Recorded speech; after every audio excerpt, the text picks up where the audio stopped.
Hey everyone! Welcome back to the English Connect podcast, where we learn English through conversations that actually touch real life. I'm Sophia, and right here with me is the one, the only Jason. Hey, Sophia. Hey, everyone. So good to be here.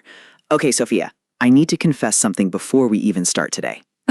Oh no, the last time you confessed something, we talked for 40 minutes. What is it? Yesterday, I had a whole morning, a beautiful, fresh, full of possibility morning, and I had one job, finish one important task. And? And I blinked, and it was 1 p.m., and the task was still sitting there, completely untouched, staring at me like a disappointed ant. A disappointed ant. Jason, where did the morning go? I checked one message, one, and somehow that one message became a 45-minute tour of the entire internet. That one message. Famous last words. And the worst part, I knew it was happening. I watched myself do it, and I still couldn't stop. And that exact feeling is what today is entirely about. We all have more time than we think, but we also lose it faster than we realize. Today, we are talking about how to manage your time, not in a scary wake up at 4 a.m., color code your whole life kind of way. Thank you. My soul just came back into my body. We are talking about real life. Phones, distractions, delays, the feeling at 10 p.m. when you think, what did I actually do today? Oh, that question visits me far too often. By the end of this conversation, you will understand why time slips away, what actually pulls it, and how to take it back without turning your life into a spreadsheet. And we will break down 5 powerful vocabulary words and phrases from today's conversation to sharpen your English. We will also close with a challenge. One small, specific thing you can do today to start using your time like it actually belongs to you. Before we begin, here is your question. Think about yesterday. Where did your time actually go? Not where you planned for it to go, where it actually went. Hold that honestly. We are going to come back to it. Let's go. Okay, Jason, let's start with the thing nobody talks about, honestly. Why does time disappear, even when we genuinely want to use it well? I think the real answer surprises people, because most of us think the problem is laziness or lack of discipline. But it is not laziness, is it? It is almost never laziness. The real problem is that nobody taught us what time actually feels like before it is gone. Say more about that. Time does not leave all at once. It leaves in tiny pieces. 5 minutes here, 10 minutes there, a quick check, one scroll, one detour. And each piece feels so small it barely counts. Until you look up and realize an hour has quietly walked out the door wearing sunglasses. Wearing sunglasses, that is exactly what it feels like. No announcement, no warning, just gone. And this is what we call time slipping away. Slipping away, such a natural phrase.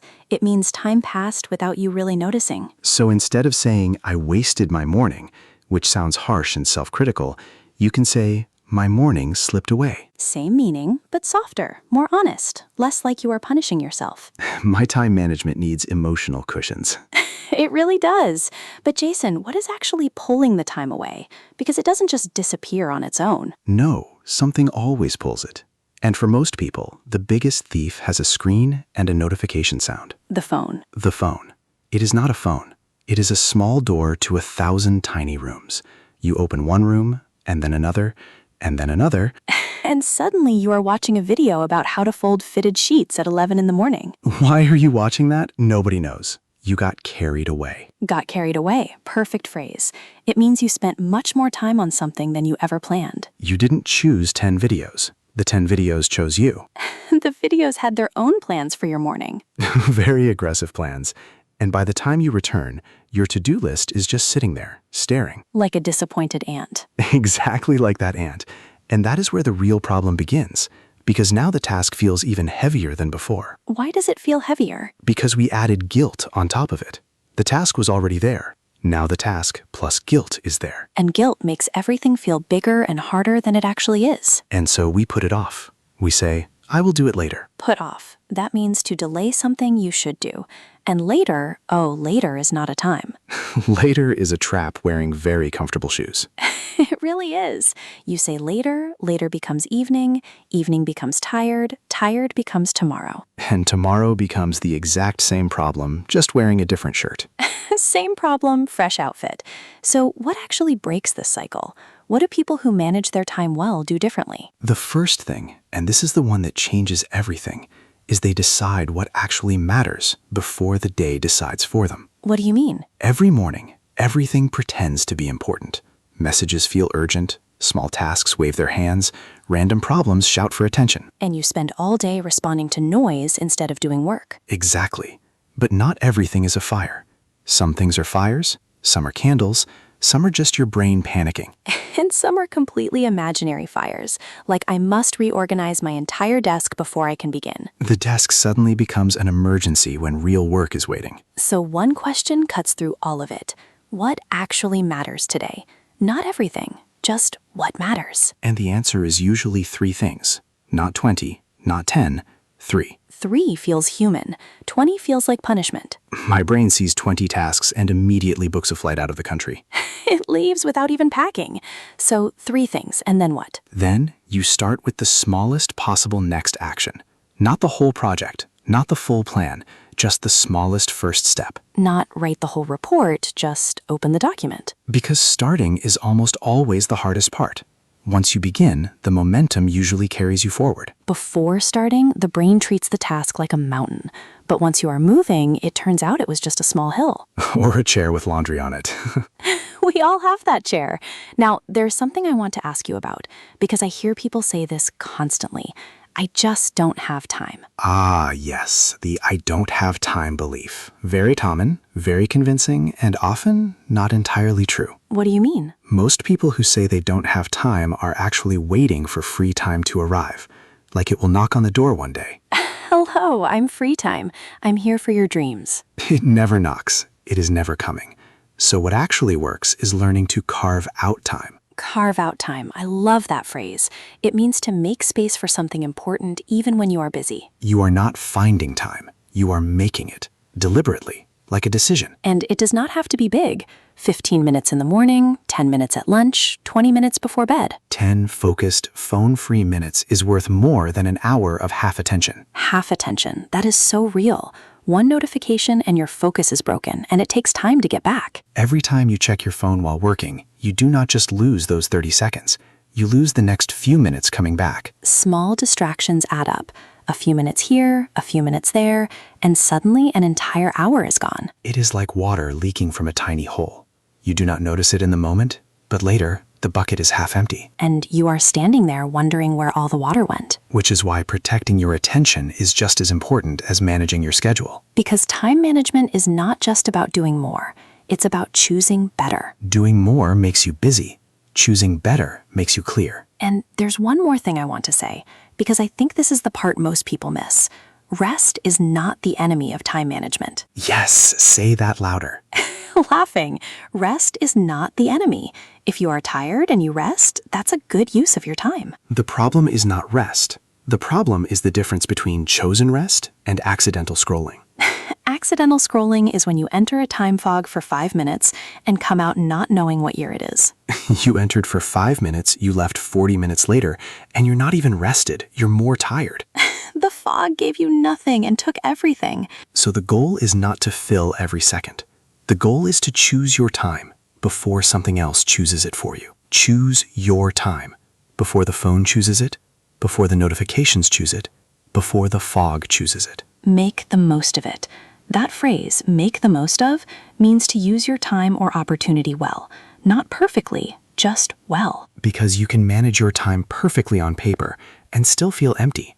Or you can choose your time wisely and feel like the day was actually yours. The day was yours. That is the whole goal, isn't it? That is the whole goal. All right, everyone. Let's break down 5 powerful words and phrases from today's conversation to sharpen your English. First, slip away. Slip away means time passes without you noticing, quietly, in small pieces, without any announcement. It is softer and more natural than saying, I wasted time. When time slips away, it doesn't disappear all at once. It leaves in tiny pieces while you are busy doing other things. Say it slowly with us. Slip away. Slip away. Slip away. A natural sentence, my morning slipped away while I was checking my phone. Or, I don't want this week to slip away without making progress. For English learners, you can say, My study time keeps slipping away because of distractions. Simple, honest, and very natural. So instead of I wasted my time, try my time slipped away. Same meaning, much kinder to yourself. Number 2, put off. Put off means to delay something you know you should do. You are not saying no to it, you are just moving it to later. And as we said today, later is not a time. Later is a very comfortable trap. Say it slowly. Put off. Put off. Put off. A natural sentence. I kept putting off my most important task. Or, I need to stop putting things off until evening. For English learners, you can say, I often put off speaking practice because it feels uncomfortable. That is honest, natural, and very relatable. So instead of I delayed my work, say I kept putting it off. More natural, more real. Number 3, carve out time. Carve out time means to deliberately make space for something important, even when your day is full and busy. You are not finding spare time, you are creating it, like a decision, like something that matters enough to protect. Say it slowly. Carve out time. Carve out time. Carve out time. A natural sentence. I try to carve out 15 minutes for English every morning. Or, she carved out time for herself even during the busiest week. For English learners, you can say, I need to carve out time for practice, even if it's just 10 minutes. Small, specific, and very doable. So instead of I found time for English, say I carved out time for English. That sounds intentional. That sounds like a person who takes their learning seriously. Number 4, get carried away. Get carried away means you became so involved in something that you spent far more time on it than you ever planned. You did not choose to spend that time.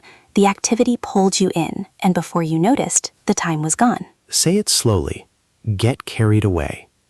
Get carried away. Get carried away. A natural sentence.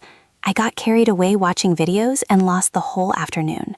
Or, I always get carried away when I open social media. For English learners, I got carried away reading comments and forgot to practice. Very real, very familiar. So instead of I watched too many videos, say I got carried away watching videos. That sounds natural. That sounds like real spoken English. And number 5, make the most of. Make the most of means to use your time, opportunity, or situation as well as you possibly can. Not perfectly, just well, intentionally, with attention. It is the opposite of letting time slip away. Say it slowly. Make the most of. Make the most of. Make the most of. A natural sentence. I want to make the most of my mornings. Or, she made the most of every quiet moment she had. For English learners, you can say, I want to make the most of this podcast by practicing the phrases. That is a beautiful sentence and a great goal. So instead of I used my time well, say I made the most of my time. More natural, more confident, more you. Jason, after everything we talked through today, honestly, where are you sitting with it? Honestly, I feel like someone just put a name on something I have been doing for years without seeing it clearly. I do not have a time problem. I have an attention problem. And those are very different things. Time is there. It is the attention that keeps getting pulled away. And every time my attention leaves, the time goes with it. And now you can see it. And what you can see, you can start to change. So here is your challenge. Specific, honest, and we want you to do it today. Not tomorrow, not later. Today. Write down 3 things that actually matter to you today. Not everything on your list. 3.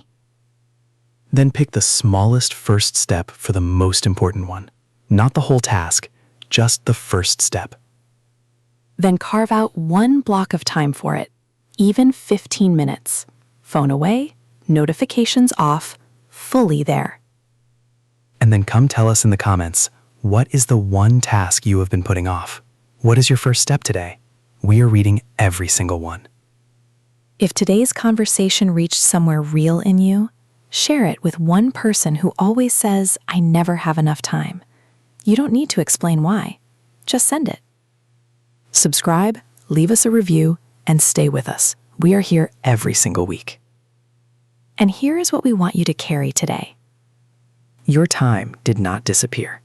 It was taken in tiny, quiet pieces, by things that never asked for your permission and never deserved your attention. And the good news is this: you can take it back. Not with a perfect schedule or a color-coded plan, with one decision, made right now, to choose, before the phone chooses, before the scroll chooses, before the fog chooses. 3 things that matter. 1 step forward, 15 minutes of real attention. That is not a small thing. That is your life moving in the direction you actually want it to go. Your time is yours. It has always been yours. Choose it today. This is Sophia, And Jason, signing off from the English Connect podcast. keep learning, keep growing. And that morning that slipped away yesterday, today is a brand new one. Make the most of it.